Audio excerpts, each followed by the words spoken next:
Greetings and salutations, fellow book readers. This is Mark, and the book I will review today is The Trial.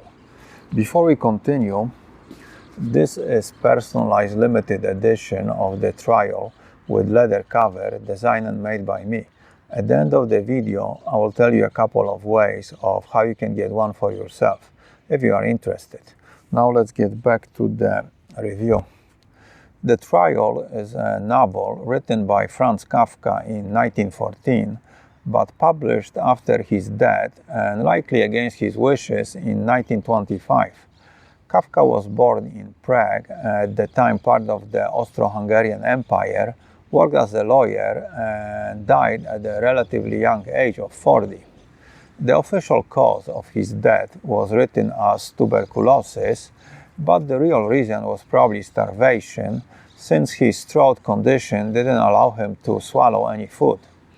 And I think it is no coincidence that at that time he wrote his famous short story, A Hunger Artist. Kafka treated his writing as a hobby and wrote in one of his journals that he didn't have any literary ambitions. During his life, he only finished and published some short stories, and outside a few unfinished manuscripts, he destroyed most of his work. Actually, he ordered in his will for all his writings to be destroyed, but fortunately for us, his request was not carried out. His friend and the executioner of his will, Max Brad, must have seen potential in the writings and perhaps didn't want to deprive humanity of its benefits and enjoyment. So in spite of all the predicaments, it is impressive the mark Kafka left on the modern literature. Maybe the reason for his popularity is that by leaving unfinished work, he forces us to fill in the blanks, and we do it according to our own expectations, and maybe create Kafka that we want to see, perhaps Kafka that never existed. It makes you wonder, what is the trial about? It is about individuals' lack of control and helplessness when facing society, with its power, corruption, and bureaucratic madness. Basically, side effects of the structure of the modern social systems. The book is a general criticism of justice, human but also divine, shown through purposely made, bizarre, and somewhat unbelievable plot. The right understanding of any matter and a misunderstanding of the same matter do not wholly exclude each other. There's also the argument that the book's plot was referring to the future totalitarian states, but for me it seems a lot more personal, and it probably portrays more the late Austro-Hungarian Empire than it makes some predictions about the Nazi Germany and Stalinist Russia. I think it is more about the system breaking down the individual into accepting guilt for being an individual. The underlying and unasked question of the trial might be how much freedom and self-determination do we really have? A bit of the plot. The main character is Joseph K., a young, self-assured, and somewhat arrogant banker. The book begins on the morning of Joseph K.'s 30th birthday with the following sentence. Someone must have slandered Joseph K. For one morning, without having done anything truly wrong, he was arrested. Instead of Joseph K.'s landlady, a policeman enters his room and announces he has been arrested. The second policeman enters and they eat his breakfast. Later, Joseph K. is interviewed by the police supervisor and told he will be informed of further proceedings, and in spite of being arrested, is told he can go back to work and in general live his life as before. Frau Grubach, the landlady, insinuates that the case might be related to Joseph K.'s somewhat inappropriate advances toward his neighbor, Fraulein Bürstner, which he visits later and makes more inappropriate moves. All of it brought by Joseph's interpretation of the woman's behavior as seductive. A few days later, Fraulein Montag moves in with Fraulein Birstner and informs Joseph that it would be the best if he didn't insist on visiting her roommate. The following Sunday, Joseph K. is called to the court office, which is somewhat hidden inside a residential tenement. Because of it, he arrives late, and after being reprimanded for it, he basically challenges the court's authority and legitimacy in the case against him, without knowing the actual charges he is facing. He returns to the building a few days later, but only finds the court's usher's wife, who he sees as trying to seduce him. Next, Joseph's uncle arrives and takes him to visit a lawyer who is old and sick and is being taken care of by a young servant girl, Lani, who also, according to Joseph, seduces him. After it, he is reprimanded by his uncle and told that his behavior has jeopardized his case. Further, Joseph is referred to the court's painter, who fills him on the unofficial but real workings of the court, and this makes him come to the conclusion that his lawyer is useless and not essential for his defense. So he decides to fire him, even after the lawyer explains to him his necessity for the trial proceedings. Later, Joseph finds himself inside a cathedral where a priest, through an old story of a gatekeeper, tries to explain Joseph's own situation.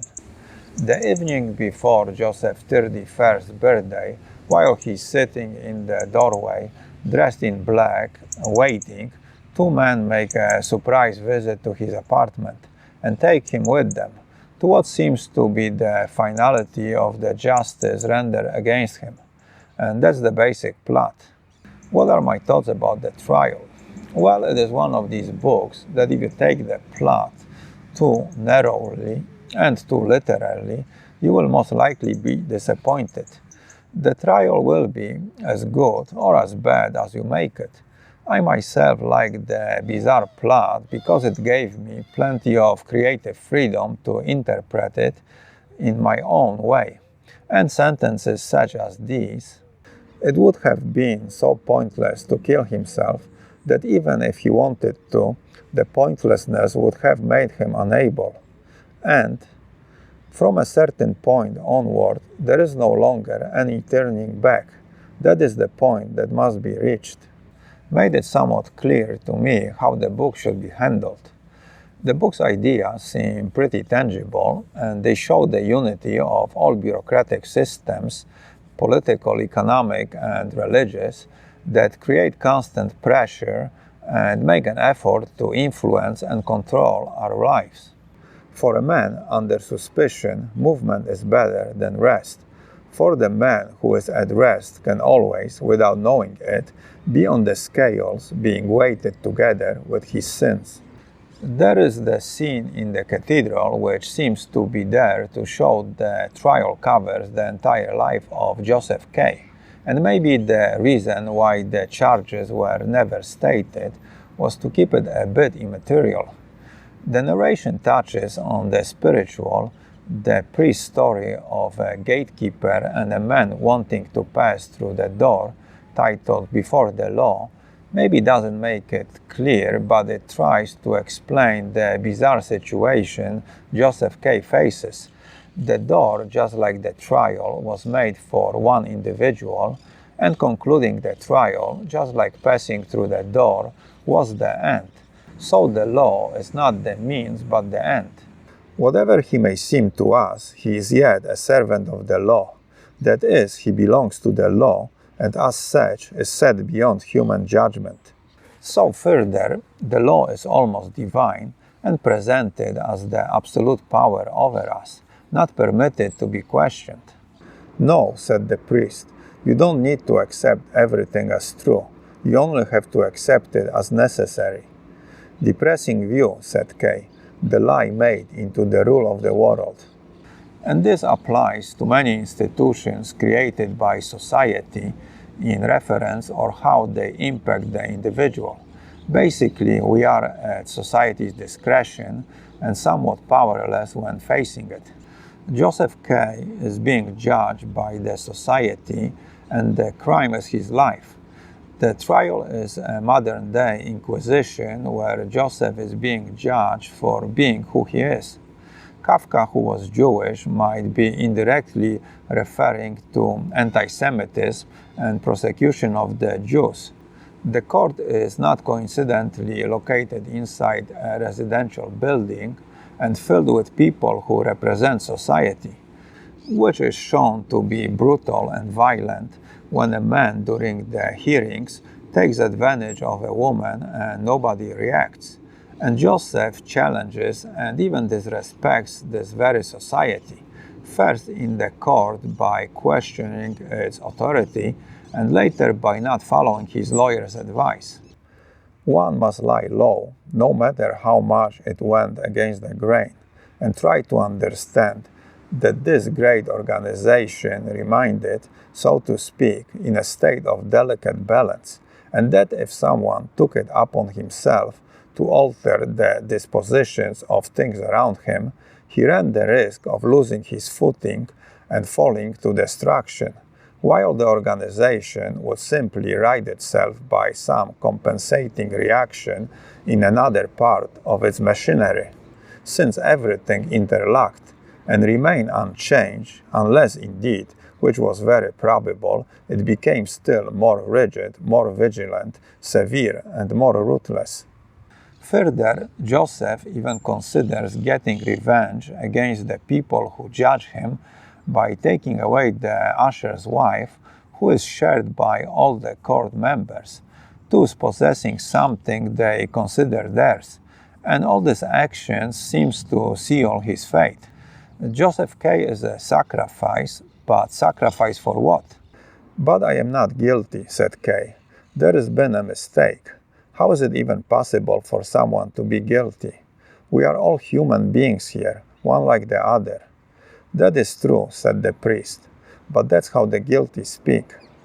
He seems to represent the individual sacrificed by society so the society can function and continue. We are the fuel for society's progress or movement, and when there is no more fuel or the fuel is not used, the society stops or dies. So the fuel must be burned. Joseph committed some small transgressions against social rules, but it didn't matter how unimportant they were, since they were needed as an excuse to keep the machine in operation. The machine in the book is the legal system, which needs individuals such as Joseph K. to justify its existence. And the police, as in the real world, is nothing more than the executioner of the legal system. We require police because there is crime, so the system makes sure through the laws there is enough lawbreaking to justify the need for the law enforcement. The book portrays general corruption and injustice of the legal system. The two policemen are portrayed as low-level public servants enjoying a bit of the power allowed them. They are corrupt, opportunistic, and self-important, and a bit of tax. Joseph K. doesn't have much respect for them, nor their position, and describes them as obviously limited in their mental ability. But he also sees them as victims or being taken advantage of it by the society, similar to himself. When he walks in on them being disciplined for their behavior, which he denounced, he offers a bribe to the executioner to stop the beating, and says that who should be punished are the people above them, such as the judges. The irony is that it is the legal system, which is supposed to protect us from the societal corruption, that is corrupted and our enemy. So maybe Kafka is implying that a society where the legal system is corrupted cannot be called civilized. And considering all legal systems are corrupted to some extent, we can conclude there is no such thing as civilized society. To sum it up, the trial is an interesting reading if you care to reflect on it a bit, There are a lot of details that need to be taken in. The story seems to take place in a parallel and somewhat totalitarian version of Joseph K's universe, a Kafkaesque world, and it reflects Kafka's own parallel lives, the lawyer and the writer, and maybe even the Jew living in the Christian habitat.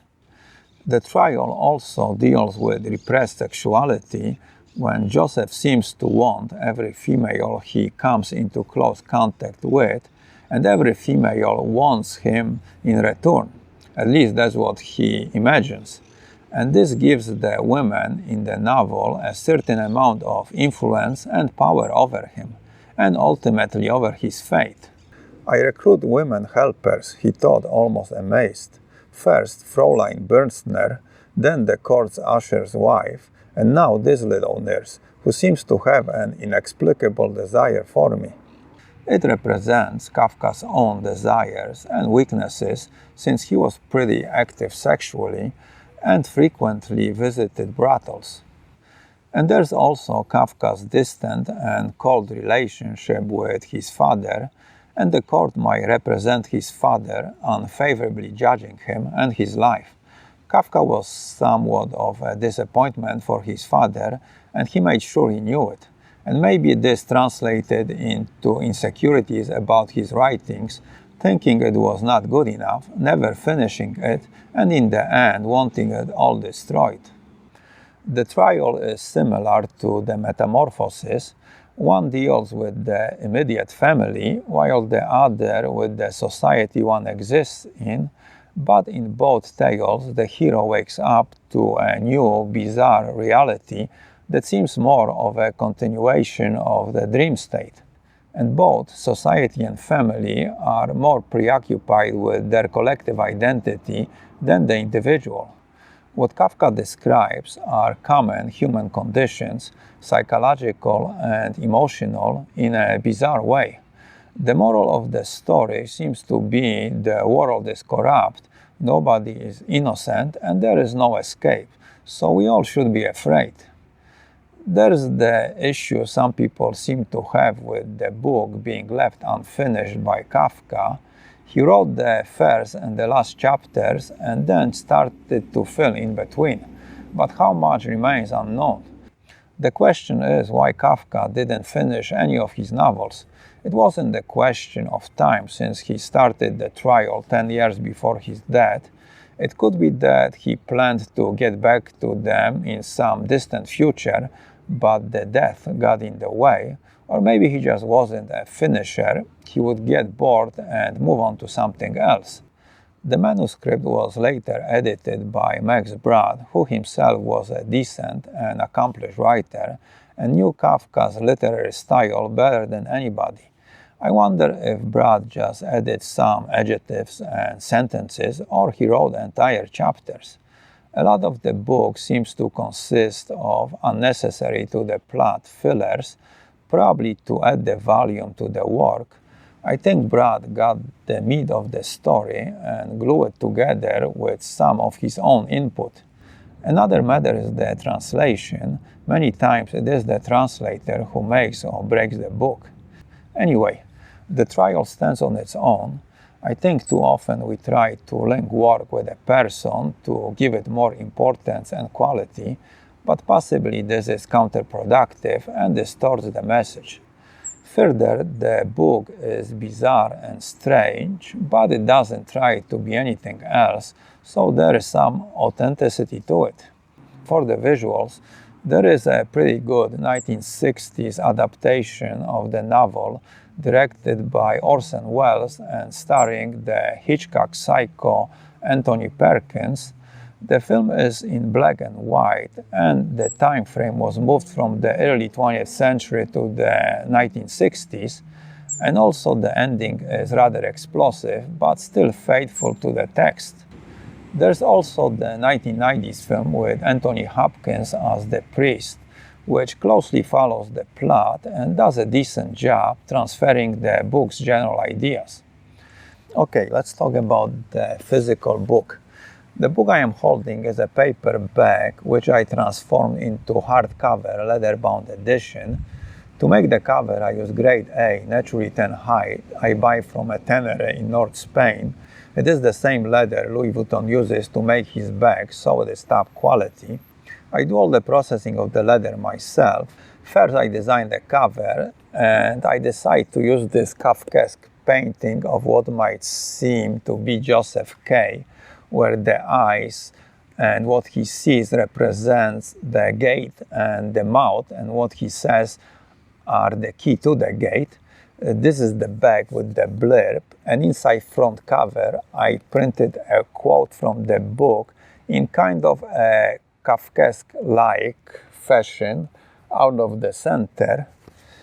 If you want to see a more detailed video where I explain how I transform a softcover into hardcover book, you can click on the link in the description. I will make a maximum of 100 copies of each title. Each one will be numbered and initialed, and the numbers will go in chronological order from 2 up, since number 1 stays with me. The price will be around $100, so if you would like me to make one for you, you can click below on my email and send me a message. I do not guarantee I will do it, since it will depend on the time I have available, access to leather, and if I can get my hands on the copy of the book. Now, if you're not willing to spend the $100, but you still want the book, what you can do is click below on the PayPal link and donate $3 or more to my channel. And for every 100 donations, I will make a lottery and draw one name, and the winner will receive the book. So if you are cheap but feel lucky, this might be the way to do it.